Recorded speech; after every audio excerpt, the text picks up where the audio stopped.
오늘 여러분과 함께 나눌 창세기 50장에 있는 말씀은 성도가 믿음으로 사는 길이란 말씀을 나누려고 합니다. 창세기 찬송가 455장은 우리 한국 기독교인들이 매우 좋아하는 찬송 중에 하나입니다. 나의 갈 길 다가도록 예수 인도하시니 434장과 주 안에 있는 나에게 딴 근심이 있으랴 455장, 이 두 찬송은 모든 기독교인들이 다 사랑하고 또 즐겨 부르는 찬송입니다. 그런데 놀라운 것은 찬송을 흥얼거리는 것은 잘 하십니다. 그런데 시의 내용을 좀 더 상세하게 묵상하지는 않습니다. 455장 1절은 이렇습니다. 주 안에 있는 나에게 딴 근심이 있으랴. 십자가 밑에 나아가 내 짐을 풀었네. 성도가 첫 번째 해야 할 일은 십자가 밑에 나와 내 짐을 풀어라 라고 말씀하시는데, 우리는 시의 내용은 상관하지 않고 그냥 노래만 흥얼거리시다 갑니다. 2절 가사는 그 두려움이 변하여 내 기도 되었고 전날의 한숨 변하여 내 노래 되었네. 성도는 언제나 두 가지를 하셔야 합니다. 기도와 찬송입니다. 무엇이 기도입니까? 내가 가지고 있던 염려와 근심이 그리고 걱정이 변하여 기도가 되어야 합니다. 그리고 내가 품고 살았던 한숨이 변하여 노래가 되시고 찬송이 되어야 합니다. 3절 시는 이렇습니다. 내 주는 자비하셔서 늘 함께 계시고 내 궁핍함을 아시고 늘 채워주시네. 예수님께서 늘 채워주시는 은혜를 입고 사는 것이 성도입니다. 마지막으로 4절 가사는 내 주와 맺은 언약은, 십자가의 피로 맺은 언약은 영불변하시니 그 나라 가기까지는, 우리가 사는 동안 또는 우리가 죽어서도 그 나라 가기까지는 늘 보호하시네, 책임져 주시네, 늘 붙들어 주시네 라고 찬송하고 있습니다. 이 시의 내용을 생각하시면 오늘의 설교는 여기서 끝나도 우리는 은혜가 됩니다. 그렇게 이 시의 내용이 정말 우리의 심령을 감동시켜 줍니다. 찬송하실 때 그냥 흥얼거리지만 마시고 시의 내용을 생각하시면서 주님, 그렇게 살겠습니다. 제가 믿습니다. 순종하겠습니다. 그렇게 찬송을 부르시며 믿음을 결단하시는 은혜가 있으면 좋겠습니다. 성도가 믿음으로 사는 길은 참으로 쉽고도 어렵습니다. 그 이유는 말로는 쉬운데 그렇게 살기는 어렵기 때문입니다. 얼마 전에 한국에서 나온 책 가운데 아주 재미있는 책이 하나 있습니다. 구글 씨는 모든 것을 알고 있다는 책을 한국 카이스트에 있는 그 교수가 썼습니다. 우리는 실리콘밸리에 지금 우리 교회가 있는데요. 거의 30분 거리 안에 모든 세계적인 IT 기업들이 다 있습니다. 101번 프리웨이를 타고 올라가시다 보면 구글 회사가 있고요. 그리고 페이스북이 나옵니다. 그리고 280번을 타고 올라오시면 유튜버가 나오고 그리고 애플이 있습니다. 그 밖에도 세계적인 IT 기업들이 우리가 살고 있는 이 실리콘밸리에 모두가 있습니다. 그들 모두는 나에 대한 모든 것을 알고 있다라는 게 최근의 IT 업계의 흐름입니다. 과연 구글은 모든 것을 알고 있을까? 어느 날 아침에 제가 쓰는 제 스마트폰에 뭔가 띠링 왔습니다. 뭔가 싶어서 열어봤더니 출근 시간이 되었답니다. 그리고 지금 출발하면 16분 걸린답니다. 저는 출발도 안 했습니다. 그런데 구글은 매일 그 시간에 출발하는 나를 알고 그리고 직장까지 거리를 알고 지금 현재의 280번 프리웨이 교통 상황을 예상해서 집에서 직장까지 걸리는 시간을 계산해서 지금 출발하면 12분입니다. 조금 있으면 16분입니다. 라고 알려옵니다. 제가 직장에서 열심히 일을 하고 퇴근할 무렵이 됐습니다. 또 띠링 하나 뭔가 왔습니다. 열어보니 퇴근 시간이 되었답니다. 구글은 다 압니다.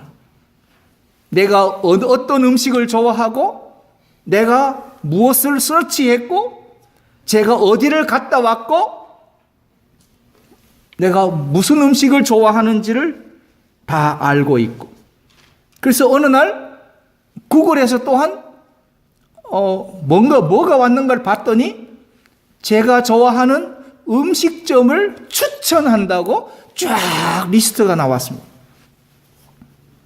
세상에 이런 시대를 우리가 삽니다. 그런데 만약에 창조주 하나님께서 나의 모든 것을 알고 계신다면 여러분 기분이 어떻습니까? 내가 지금까지 어떻게 살아왔고 내가 무슨 생각을 하고 있고 내가 어디를 가고 싶어 하고 있고 내가 누구를 만나서 어떤 얘기를 나눴고 내가 얼마나 이런 사람인가를 창조주 하나님이 다 알고 계신다면 여러분 그래도 뻔뻔하게 할 말이 있으시겠습니까? 하나님이 다 알고 계신다면 우리는 십자가 앞에 무릎 꿇어 엎드려 이 죄인을 용서하여 주옵소서 할 수밖에 없습니다. 하나님은 다 아시면서도 우리를 심판하셔서 지옥불에 던질 수도 있지만 독생하신 예수님을 구세주로 보내주셔서 십자가에 못 박혀 피 흘려 속죄 제물 되셔서 그 피로 우리를 죄 용서하시고 구속, 죄값을 치르고 피값으로 우리를 구속하셔서 하나님 자녀 삼아 방주교회 성도가 되게 하셨다면 우리는 어떻게 살아야 하는가 너무나 명백해집니다. 그런데 참 이상한 것은 한국에서 얼마 전에 김여사 시리즈라는 게 있어가지고 정말 배꼽을 잡았던 일들이 있습니다. 김여사 시리즈란 뭐냐 하면 여성 초보 운전자가 한국에서 차를 운전해서 길거리 나온 상황을 김여사 시리즈라고 합니다. 그런데 그 중에서 가장 이제 압권은 횡단보도를 사람이 건너가는 횡단보도를 차를 타고 횡단보도를 건너가는 사진이 있습니다. 아니, 차는 차도로 가야지 왜 차가 인도로 갑니까? 그래서 왜 인도로 가느냐고 물었더니 내가 뭘 잘못했냐고 그렇게 한답니다. 알고 봤더니 김 여사는 내가 가는 곳이 곧 길이다 라는 생각을 하고 있답니다. 차도냐 인도냐를 묻지 않고, 여기가 물속이냐 하늘이냐를 따지지 않고, 좌우지간 내가 가는 곳 길이, 가는 데가 길이다. 즉 모든 사물을 나를 기준으로 인지하기 때문에 내가 뭘 잘못했는지 아무런 잘못이 없다고 생각을 합니다. 즉 이것은 무엇을 우리에게 말씀하는가 하면, 나를 기준으로 하면, 내가 중요하고 내가 소중하고 내가 중심이 되면 하나님은 없다는 것을 말합니다. 마치 김 여사가 내가 가는 곳이 길이다라고 간다면 도로교통법은 소용이 없는 것과 마찬가지입니다. 나를 중심으로 하고 내가 기준이 되고 나를 소중하다고 생각하면 하나님은 결국은 없는 셈이 됩니다. 이렇게 사람의 타락한 죄성 중에 하나가 시기, 질투, 경쟁심, 탐욕입니다. 이러한 죄성의 깊은 내면에는 열등감이 존재합니다. 그 사람 속에 있는 열등감이, 즉 무의식 속에 있는 열등감이 이제 시기, 질투, 경쟁심, 탐욕으로 나타나는 경우가 있습니다. 그래서 자신보다 더 나은 사람을 보면 제거하거나 짓밟거나 죽이지 않고는 기쁨도 평안도 누리지 못하는 그러한 열등감을 가진 사람이 되고 맙니다.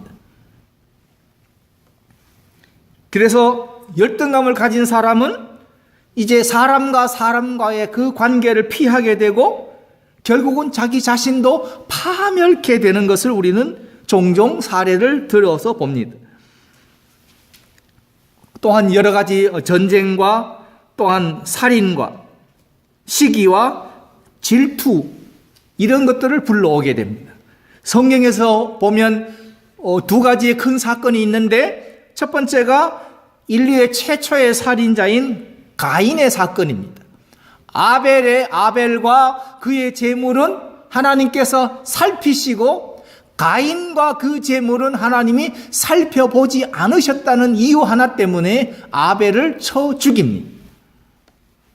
그리고 오늘 창세기 50장에 나오는 말씀이 두 번째로 이제는 요셉의 형들이 요셉을 희생시키는 사건이 나옵니다.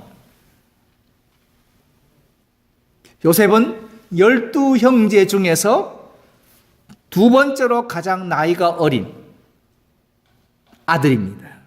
아버지 그 야곱은 요셉을 지극히 사랑해서 편애합니다. 그러다 보니 형들이 시기가 하게 되고 요셉을 죽이기로 그들은 공모하고 이스마엘 상인에게 은 20개에 팔아버립니다. 그래서 애굽의 바로의 12대장 보디발의 집에 팔려가서 종이 되고 주인의 처에게 억울한 누명을 쓰고 옥에 갇힙니다. 그러다가 바로의 꿈을 해석해서 애굽의 총리가 됩니다. 이게 요셉의 아주 드라마틱한 인생입니다. 이제 애굽의 총리가 됐다면 형들에게 복수할 힘이 생겼습니다. 그리고 기회가 생겼습니다. 그리고 자신을 억울하게 옥에 갇히게 했던 그 12대장 그 보디발의 처에게도 원수를 갚을 수가 있습니다. 그리고 자신의 정직을 믿어주지 않았던 전 주인을 찾아가서 본때를 보여줄 수도 있습니다. 그런데 요셉은 그렇게 하지 않았습니다. 오늘 20절에 나오는 말씀처럼 당신들은 나를 해하려 하였으나 하나님은 그것을 선으로 바꾸사 오늘과 같이 만인의 생명을 구원하게 하시려 하셨다고 했습니다. 즉 형들은 동생을 시기하여 죽이려고 했지만 내게는 원수를 갚을 권력도 있지만 그러나 하나님은 그것을 선으로 바꾸셔서 오늘과 같이 만인의 생명을 구원하게 하셨다 라고 하면서 요셉은 자신의 신앙의 삶을 형들에게 증거해 주고 있습니다. 그렇다면 요셉은 어떻게 믿음으로 사는 길을 걸어갈 수 있었는가? 첫째로 모든 사건 속에서 역사하시는 하나님을 믿었습니다. 모든 사건 속에서 역사하는 하나님.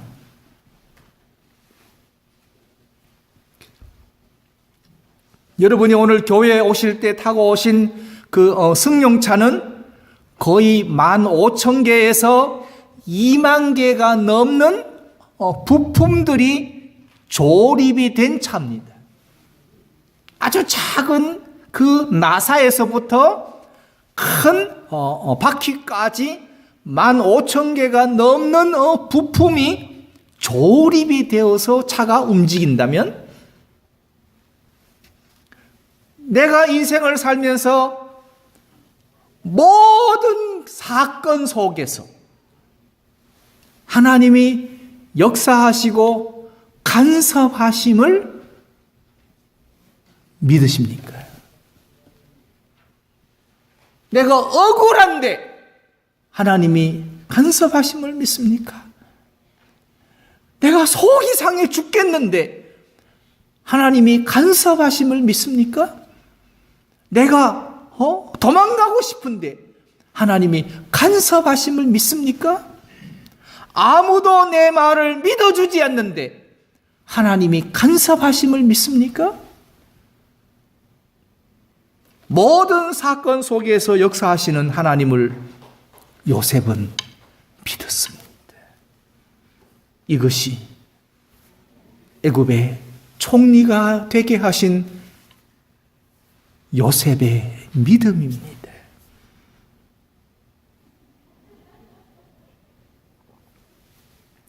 (20절) 말씀은 당신들은 나를 해하려 했으나 하나님은 그것을 선으로 바꾸셨다는 말씀은 로마서 8장 28절의 말씀과 같은 내용입니다. 우리가 알거니와 하나님을 사랑하는 자 곧 그 뜻대로 부르심을 입은 자들에게는 모든 것이 협력하여 선을 이루느니라. 모든 것이 합력하여 선을 이룬다. 이 말씀은 모든 것이 선하다는 말씀 아닙니다. 세상에는 악한 일도 있습니다. 세상은 하나님의 뜻대로 이루어지지 않는 것처럼 보일 때도 많습니다. 그러나 우리는 믿어야 합니다. 하나님께서는 모든 일, 심지어 악한 일까지도 합력하게 하셔서 선을 이루게 하신다는 사실을 성도는 믿어야 합니다. 그렇기 때문에 하나님은 택하신 당신의 백성 산호세 방주교의 성도를 하나님은 결단코 버리지 아니하십니다. 결단코 손에서 놓지 아니하십니다. 반드시 붙들고 동행하시면서 은혜를 부어주십니다. 왜냐하면 당신의 독생자의 십자가의 핏값으로 산 성도이기 때문입니다. 그렇기 때문에 하나님은 우리 성도들에게 관심을 가지고 계시고 그리고 목적을 가지고 계십니다.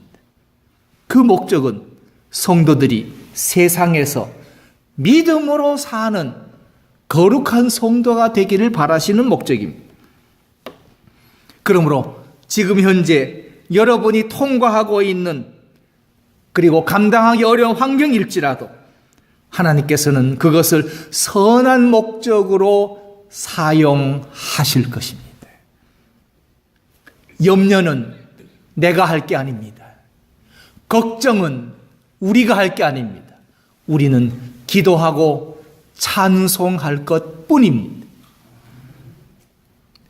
그러므로 오늘의 일들을 지금 여기라는 시간 속에 너무 가두어 생각하지 마십시오. 전체적인 그림, 즉 빅픽처를 그리십시오. 하나님의 구원 역사의 큰 그림을 가지십시오. 하나님의 섭리가 이루어지는 큰 그림을 가지십시오. 하나님의 복이 이루어지는 큰 그림을 가지십시오. 지금은 고난이지만, 지금은 아프지만, 지금은 괴롭지만 그 고난은 축복의 발판이요 형통의 출발이 됩니다. 그렇기 때문에 지금의 이 과정 없이는 온전함이나 풍요함은 있을 수가 없습니다. 하나님은 그 어떤 문제보다도 더 크고 위대하신 하나님이심을 기억하십시오. 모든 일들은 하나님의 목적 안에 있습니다. 그러므로 우연은 없습니다. 하나님이 정해놓으신 필연이 있을 뿐입니다. 어쩌다 이렇게 됐지요? 어쩌다가 아닙니다. 하나님이 정하신 필연만 있습니다. 그 다음 두 번째로 우리가 나눌 말씀은 하나님은 우리가 살아가는 모든 삶의 모든 것을 보시고 돌보심을 믿었습니다. 즉 한마디로 말하면 하나님은 나를 보고 계신다는 말씀입니다. 아시는 하나님께서 나를 보고 계신다는 말입니다.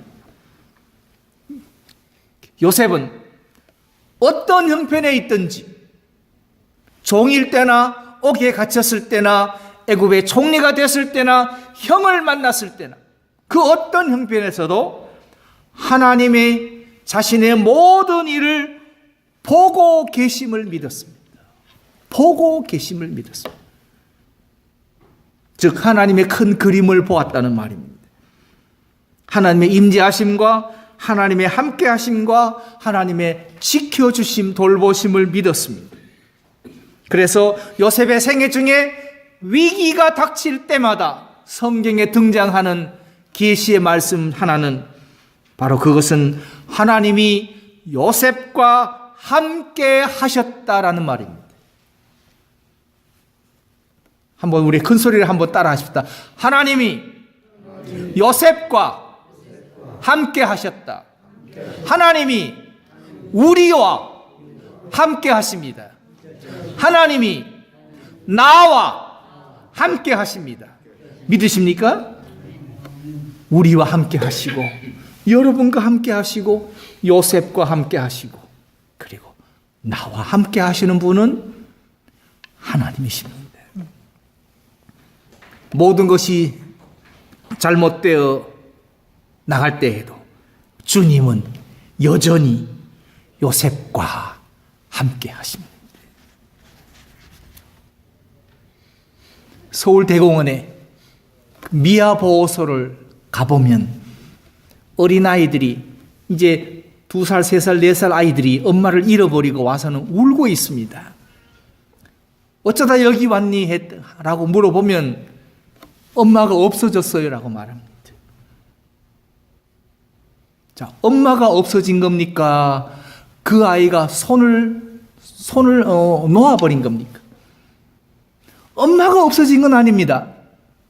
그 아이가 엄마 손을 다른 거 보느라고 놓아버렸기 때문에 그 순간 엄마보다 더 재밌는 것, 엄마보다 더 좋은 것, 엄마보다 더 신기한 것 보느라고 엄마 손을 놓아버려서 미아보호소에 왔습니다. 혹시 여러분이 하나님 말씀보다 더 좋은 것 찾다가 하나님 은혜보다 더 기가 막힌 것 따라가다가 하나님 손 놓치버리고 혹시 미아 보호소에 계시진 않습니까? 지금 여러분의 가정이, 여러분의 심령이 미아 보호소가 된 건 아닙니까? 하나님은 우리를 지켜보고 계시고 모든 것을 알고 계시고 우리를 주장하고 계시는데 내가 손을 놓아버리고 나 스스로 미아가 되고 내 집이 미아 보호소가 되어버렸다면 우리는 다시 한번 주님을 찾으셔야 합니다. 주의 얼굴을 구하셔야 합니다. 십자가 앞으로 나와 무릎 꿇어야 합니다.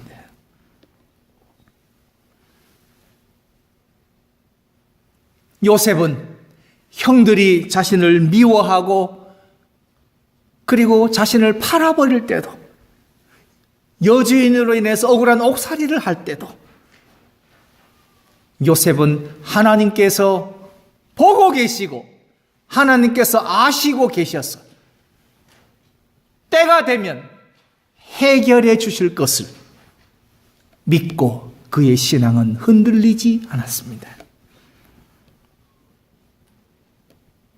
하나님은 십자가를 돌 무덤 안에 갇히게 하지 아니하시고 십자가를 돌 무덤의 문을 여시고 부활 사건으로 만드신 분이 하나님이십니다. 그렇다면 우리는 요셉에게서 두 가지의 교훈을 배워야 합니다. 첫째는 요셉은 자기 동정과 자기 연민에 빠지지 않았습니다. 많은 사람들이 어려움을 당하면 이렇습니다. 내 신세가 참 처량해. 나는 뭘 해도 나는 잘 되는 게 없어. 나는 왠지 무기력해. 나는 너무 속상해. 이러면서 자기 동정과 자기 연민에 그냥 빠져버립니다. 그리고는 막 살아갑니다. 닥치는 대로 살아갑니다. 그러면서 자기 관리를 하지 않습니다. 교회 갑시다 그러면 에이 교회 거기 가서 뭐 해요? 아무 소용없어요. 예수 내가 10년 20년 내가 했는데도 별 도움 안 되더라.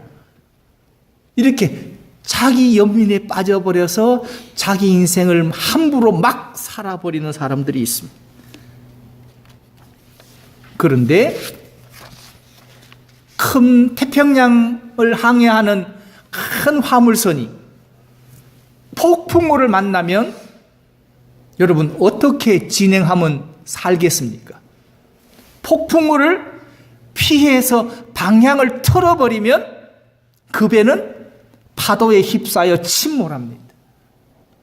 그러나 무시무시한 폭풍우가 닥쳐오는 그 길을 정면으로 뚫고 나가면 헤쳐나갈 수 있습니다.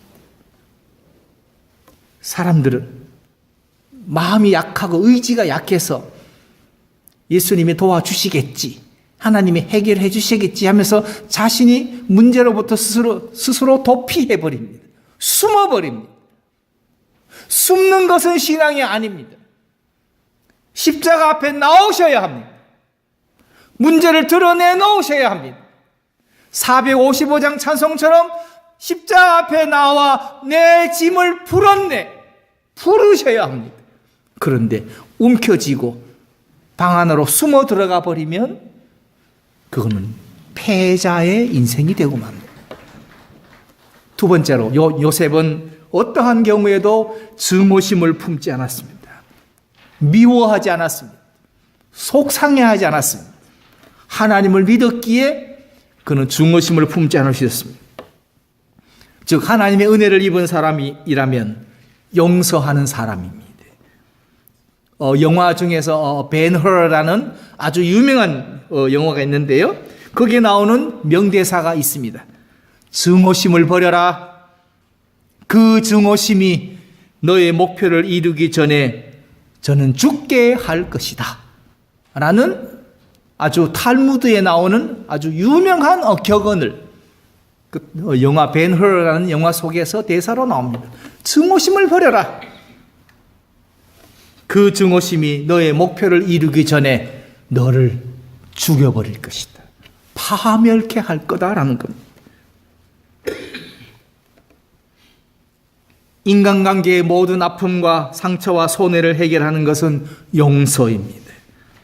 그렇기 때문에 다른 사람에 대한 용서가 없다면 사랑도 섬김도 불가능하고 믿음으로 사는 성도의 삶도 불가능합니다. 우리 자신도 기뻐하며 살 수 없습니다. 증오, 복수심, 분노심은 남을 넘어뜨리기 전에 먼저 나부터 쓰러뜨리고 맙니다. 내가 먼저 파멸케 된다는 말입니다. 서울의 그 한강의 성수대교가 그렇게 무너질 줄 아무도 몰랐습니다.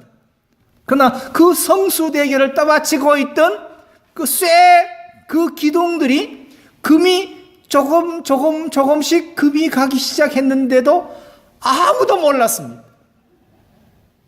어느 날 성수대교가 폭삭 가라앉아 버리고서야 사람들이 무너졌다고 합니다. 내 안에 하나님을 멀리 떠난 죄악된 심령들이, 근심하고 염려하는 것들이, 미워하고 용서하지 못하는 것들이 조금씩 나를 무너뜨려서 어느 날 폭삭 망하게 한다면 그러면 그건 성도의 삶이 아닙니다. 믿음으로 산다고 했던 말은 모두가 꽝이 되고 맙니다. 그러므로 성도가 사는 길은 역사의 주관이신 하나님을 믿고, 그리고 신앙으로 용서함으로, 그리고 다른 사람을 살리고, 그리고 자기 자신도 살리는 자가 성도가 믿음으로 사는 길입니다. 우린 이제까지 내가 잘 믿고 내가 복받아 내가 잘 사는 예수만 믿었습니다. 그러나 성도는 그렇게 살지 않습니다. 내가 믿고 내가 복받고 내가 잘 사는 믿음은 그거는 교인들이 믿는 믿음입니다. 교인의 믿음입니다. 그러나 성도의 믿음은 역사를 주관하시는 하나님을 믿고 신앙으로 용서해서 다른 사람을 살리고, 그리고 나도 사는 삶을 살아가는 것이 성도입니다. 그래야만 하나님과의 은혜와 축복도 열 수 있습니다. 그러므로 용서하지 못하는 나는 아직도 광야에 있는 사람입니다. 즉, 광야라는 어떤 의미입니까? 광야는 오락가락하고 뺑뺑이 도는 인생이란 말입니다. 즉, 다른 말로 말하면 고장난 인생이란 말입니다.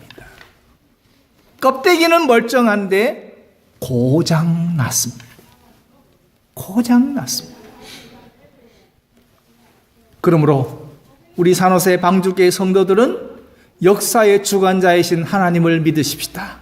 그 하나님이 나의 모든 것을 알고 계실 뿐만 아니라 내가 사는 인생의 모든 길을 지켜보고 계시고, 그리고 돌보아 계신다. 하나님의 섭리와 역사를 믿으신다면 이제 용서하시고 다른 사람도 살리고, 그리고 나도 살아서 하나님께 영광 돌리는 성도의 삶이 되시길 바랍니다.